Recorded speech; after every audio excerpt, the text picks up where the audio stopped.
বাংলাদেশের সর্বশেষ গুরুত্বপূর্ণ আপডেট সংবাদে আপনাকে স্বাগত। শুরুতেই সংবাদ শিরোনাম, এরপর বিস্তারিত।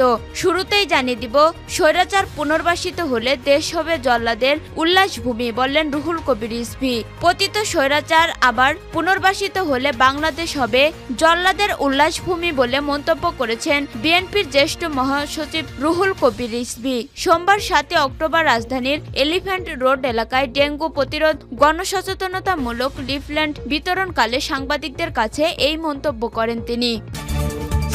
এরপর জানিয়ে দিব, বিশ্বের সবচেয়ে প্রভাবশালী মুসলিমের তালিকায় ডক্টর ইউনূস। বিশ্বের সবচেয়ে প্রভাবশালী 500 মুসলিম ব্যক্তিত্বের তালিকায় জায়গা করে নিলেন বাংলাদেশের অন্তর্বর্তী সরকারের প্রধান উপদেষ্টা ডক্টর মোহাম্মদ ইউনূস। তিনি এই তালিকায় শীর্ষ 50 ব্যক্তিত্বের মধ্যে রয়েছেন। এদিকে এবার সেই নির্বাহী ম্যাজিস্ট্রেট বরখাস্ত।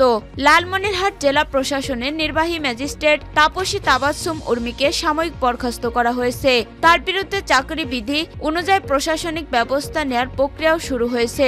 সোমবার 7 অক্টোবর জনপ্রশাসন মন্ত্রণালয়ের জনসংযোগ কর্মকর্তার পক্ষ থেকে এই তথ্য জানানো হয়েছে। এরপর জানিয়ে দিব, কুবিতে আইনে সীমাবদ্ধ রাজনীতি বন্ধের নিষিদ্ধ। সব ধরনের রাজনীতি বন্ধের প্রজ্ঞাপন নিয়ে গত 2006 সালের 28 মে দেশের 26তম বিশ্ববিদ্যালয় হিসেবে প্রতিষ্ঠিত হয় কুমিল্লা বিশ্ববিদ্যালয় কুবি। আইনে রাজনীতি নিষিদ্ধ থাকলেও বাস্তবে নেই কোনো পদক্ষেপ। এরপর জানিয়ে দিব, বোল পাল্টে ছাত্রদলে ভিড়ছে ববির ছাত্রলীগ কর্মীরা। নিজেদের পিঠ বাঁচাতে ছাত্রদলে ভিড়ছে বরিশাল বিশ্ববিদ্যালয় ববি ছাত্রলীগ পরিচয়দানকারী কর্মীরা। গত 1 অক্টোবর বরিশালে সাংগঠনিক সফরে আসেন কেন্দ্রীয় ছাত্রদলের সাধারণ সম্পাদক নাসির উদ্দিন নাসির।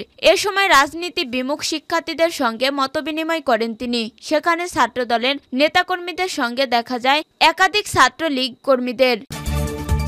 এবং সর্বশেষ জানিয়ে দিব, এইচএসসি ফল প্রকাশের তারিখ ঘোষণা।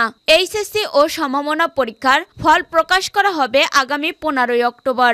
সোমবার 7 অক্টোবর বিকেলে আন্তঃশিক্ষা বোর্ড সমন্বয় কমিটির সভাপতি এবং ঢাকা মাধ্যমিক ও উচ্চ মাধ্যমিক শিক্ষা বোর্ডের চেয়ারম্যান অধ্যাপক তপন কুমার সরকার এই তথ্য জানান। তিনি বলেন, আগামী 15 অক্টোবর বেলা 11টায় এইচএসসি ও সমমানের পরীক্ষার ফল প্রকাশিত হবে। উল্লেখ্য, চলতি বছরের এইচএসসি পরীক্ষা শুরু হয়েছিল গত 30 জুলাই। 16 জুলাই পর্যন্ত পরীক্ষা ঠিকঠাকভাবে সম্পন্ন হয়। তবে আন্দোলনের পরিপ্রেক্ষিতে প্রথমে 18 জুলাইয়ের পরীক্ষা এবং পরে 21, 23 ও 25 জুলাইয়ের পরীক্ষা স্থগিত হয়। এরই মধ্যে বৈষম্য বিরোধী ছাত্র আন্দোলনে এক পর্যায়ে গণ অভ্যুত্থানের মুখে গত 5 আগস্ট ক্ষমতাচ্যুত হয় শেখ হাসিনা সরকার। প্রিয় দর্শক, এতক্ষণ শুনছিলেন সংবাদ শিরোনাম, এরপর বিস্তারিত।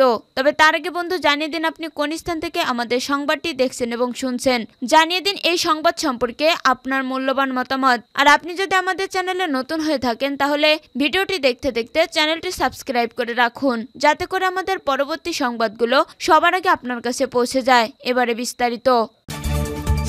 স্বৈরাচার পুনর্বাসিত হলে দেশ হবে জল্লাদের উল্লাসভূমি, বললেন রুহুল কবির রিজভী। পতিত স্বৈরাচার আবার পুনর্বাসিত হলে বাংলাদেশ হবে জল্লাদের উল্লাসভূমি বলে মন্তব্য করেছেন বিএনপির জ্যেষ্ঠ যুগ্ম মহাসচিব রুহুল কবির রিজভী। সোমবার 7 অক্টোবর রাজধানীর এলিফ্যান্ট রোড এলাকায় ডেঙ্গু প্রতিরোধ গণসচেতনতামূলক লিফলেট বিতরণকালে সাংবাদিকদের কাছে এই মন্তব্য করেন তিনি। রুহুল কবির রিজভী বলেন, কেউ কেউ যখন স্বৈরাচারের পুনর্বাসন কথা বলে তখন সে বিপজ্জনক বার্তা দেয় জনগণের কাছে।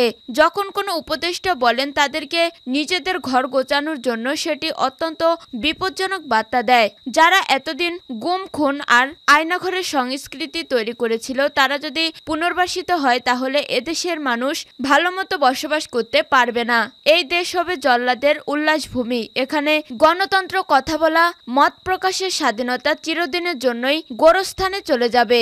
স্বৈরাচারের ব্যাপারে সকলকে সজাগ থাকার আহ্বান জানিয়ে রিজভী বলেন, এখনো যারা গণতন্ত্রের সুফল ভোগ করছেন, আন্দোলন এবং বিপ্লব, জুলাই আগস্টে যে অ্যাডভাইজার হচ্ছে, বিভিন্ন পদে যাচ্ছেন, তারাই যখন এই ধরনের বার্তা দেন তখন এটা সাংঘাতিক ধরনের মরণঘাতী বার্তা। তিনি বলেন, এটা হতে পারে না। আজকে যারা বিভিন্ন জায়গায় সেই স্বৈরাচার গুম খুন আয়নাঘরের সংস্কৃতি চালু করেছিল, তারা গণতন্ত্রকামী মানুষকে ধরে নিয়ে গিয়ে সেখানে বছরের পর বছর আটকে রেখেছিল, তাদেরকে হাত পা পঙ্গু করে দিয়েছে, যাদের জীবন কেড়ে নিয়েছে সেই সমস্ত পুলিশ কর্মকর্তাদের পোস্টিং দেয়া হচ্ছে কাউকে গুলশানে, কাউকে গুলিস্তানে, কাউকে মিরপুরে, কাউকে আজিমপুরে। সেই সমস্ত ঘাপটি মারা পুলিশ কর্মকর্তাদেরকে সেখানে রাখা হয়েছে।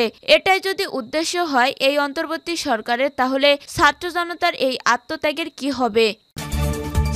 বিশ্বের সবচেয়ে প্রভাবশালী মুসলিমের তালিকায় ডক্টর ইউনূস। বিশ্বের সবচেয়ে প্রভাবশালী ৫০০ মুসলিম ব্যক্তির তালিকায় জায়গা করে নিলেন বাংলাদেশের অন্তর্বর্তী সরকারের প্রধান উপদেষ্টা ডক্টর মোহাম্মদ ইউনূস। তিনি এই তালিকায় শীর্ষ ৫০ ব্যক্তিত্বের মধ্যে রয়েছেন। জর্ডানের রাজধানী আম্মান ভিত্তিক প্রতিষ্ঠান the Real Islamic strategic studies centre RISH ১৬তম বারের মতো বিশ্বের সবচেয়ে প্রভাবশালী মুসলমান ব্যক্তিদের এই তালিকা প্রকাশ করেছে। ২০০৯ সাল থেকে প্রতি বছর এই তালিকা প্রকাশ করে আসছে প্রতিষ্ঠানটি। এই তালিকা প্রকাশের প্রধান লক্ষ্য হল বিশ্বব্যাপী ২১০ কোটি বেশি মুসলমানের মধ্যে যারা উল্লেখযোগ্য অবদান রাখেন তাদের বাছাই করে নিয়ে আসা হয়। এটি একটি সংকলিত তালিকা যা বিশ্বের সবচেয়ে প্রভাবশালী ৫০০ মুসলিম ব্যক্তিত্বকে তুলে ধরে। আম্মানের royal Islamic strategic studies centre এটি সংকলিত রয়েছে। এতে সহায়তা করেছে যুক্তরাষ্ট্রের জর্জটাউন বিশ্ববিদ্যালয়ের প্রিন্স আল-ওয়ালিদ বিন তালাল সেন্টারের ফর মুসলিম টিচিং অ্যান্ডারস্ট্যান্ডিং। ৫টি প্রধান বিভাগে তাদের শ্রেণীবদ্ধ করা হয়েছে।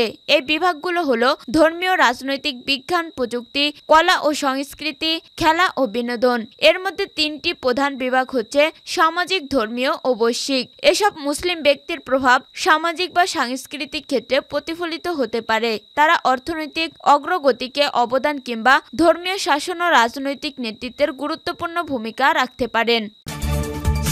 এবার সেই নির্বাহী ম্যাজিস্ট্রেট বরখাস্ত। লালমনিরহাট জেলা প্রশাসনের নির্বাহী ম্যাজিস্ট্রেট তাপসী তাবাসসুম উর্মিকে সাময়িক বরখাস্ত করা হয়েছে। তার বিরুদ্ধে চাকরি বিধি অনুযায়ী প্রশাসনিক ব্যবস্থা নেয়ার প্রক্রিয়াও শুরু হয়েছে। সোমবার ৭ অক্টোবর জনপ্রশাসন মন্ত্রণালয়ের জনসংযোগ কর্মকর্তার পক্ষ থেকে এই তথ্য জানানো হয়েছে। এর আগে তাকে বিশেষ ভারপ্রাপ্ত কর্মকর্তা OSD করে মন্ত্রণালয় থেকে প্রজ্ঞাপন জারি করা হয়েছিল। অন্তর্বর্তী সরকারের প্রধান উপদেষ্টা ডক্টর ইউনূসকে নিয়ে তাপসী তার ফেসবুকে লিখেছেন, সাংবিধানিক ভিত্তিহীন অন্তর্বর্তী সরকারের প্রধান উপদেষ্টা বলছে রিসেট বাটনে পুশ করা হয়েছে, অতীত মুছে গেছে। রিসেট বাটনে ক্লিক করে দেশের সব অতীত ইতিহাস মুছে ফেলছেন তিনি। এতই সহজ, কাউন্টডাউন শুরু হয়ে গেছে আপনার মহাশয়। স্ট্যাটাসের বিষয়ে জানতে চাইলে গতকাল ম্যাজিস্ট্রেট উর্মি গণমাধ্যমকে বলেন, আমি পোস্ট দিয়েছি, এটাই তো যথেষ্ট। অনিলিমি করেছি, বিভিন্ন কারণে হতে পারে। পরে তিনি বলেন, এ বিষয়ে আমি কোনো মন্তব্য করতে চাই না। তাপসী তাবাসসুম উর্মির ফেসবুক আইডিতে গিয়ে দেখা গেছে ছাত্র জনতার গণ অভ্যুত্থানে ক্ষমতাচ্যুত সরকারের পক্ষে অবস্থান নিয়ে বেশ কিছু স্ট্যাটাস দিয়েছেন তিনি। এছাড়া আওয়ামী লীগের পক্ষে শক্ত অবস্থান নিয়ে বেশ কিছু পোস্টও করেছেন। একটি স্ট্যাটাসে তিনি ছাত্র আন্দোলনের নিহত শহীদ আবু সাইদকে সন্ত্রাসী আখ্যা দিয়েছেন। কুবিতে আইনে সীমাবদ্ধ রাজনীতি বন্ধের নিষিদ্ধ। সব ধরনের রাজনীতি বন্ধের প্রজ্ঞাপন দিয়ে গত ২০০৬ সালে ২৮ মে দেশের ২৬তম বিশ্ববিদ্যালয় হিসেবে প্রতিষ্ঠিত হয় কুমিল্লা বিশ্ববিদ্যালয় কুবি। আইনে রাজনীতি নিষিদ্ধ থাকলেও বাস্তবে নেই কোনো পদক্ষেপ। বিশ্ববিদ্যালয়ের আইন ২০০৬-এর ৪৩-এর ঘ অনুযায়ী বিশ্ববিদ্যালয়ের শিক্ষক, কর্মকর্তা, কর্মচারী কোনো রাজনৈতিক দলের সদস্য হতে পারবে না। সে অনুযায়ী গত ২০০৭ সালে কুবির প্রথম সিন্ডিকেট সভাতেই শিক্ষার সুষ্ঠু পরিবেশ বজায় রাখতে ক্যাম্পাসকে রাজনৈতিক দল ও লেজুর ভিত্তিক ছাত্র রাজনীতি মুক্ত করার সিদ্ধান্ত হয়েছিল, কিন্তু ছাত্র শিক্ষক কেউ তার ধার ধারেনি। গত ২০০৮ সালে আওয়ামী লীগ সরকার ক্ষমতায় আসার পরপরই শুরু হয় লেজুর ভিত্তিক রাজনীতি। শিক্ষকরা গঠন করে বঙ্গবন্ধু পরিষদ আর ছাত্রলীগ শুরু করে দমন পীড়নের রাজনীতি। তাদের অরাজকতার কারণে অনেক শিক্ষককে ছাড়তে হয়েছে বিশ্ববিদ্যালয়। অন্যদিকে অনেক শিক্ষার্থী শিক্ষা জীবন শেষ করতে না পেরে পাড়ি দিয়েছে অন্য পেশায়। রক্তাক্ত জুলাই বিপ্লবের পর ছাত্র সংসদ নির্বাচনের দাবি উত্থাপন করেছেন শিক্ষার্থীরা জানান তারা আর কোনো দলের লেজুর ভিত্তিক রাজনীতির শিকার হতে চান না। বিশ্ববিদ্যালয় সমস্যা সমাধান সবকিছু ছাত্র সংসদের মাধ্যমে করতে চায় তারা। শিক্ষার্থীরা আরো বলেন, বিশ্ববিদ্যালয়কে শিক্ষা গবেষণার মাধ্যমে বিশ্বের দরবারে পরিচিত করাই এখনই সময়। বিশ্ববিদ্যালয় প্রশাসন যথাযথ ব্যবস্থা নিলে চাইলেই ছাত্র সংসদ সময়ের ব্যাপার। তবে ছাত্র সংসদের বিষয়ে সুস্পষ্ট কোনো নীতিমালা নেই বিশ্ববিদ্যালয়ের আইনে।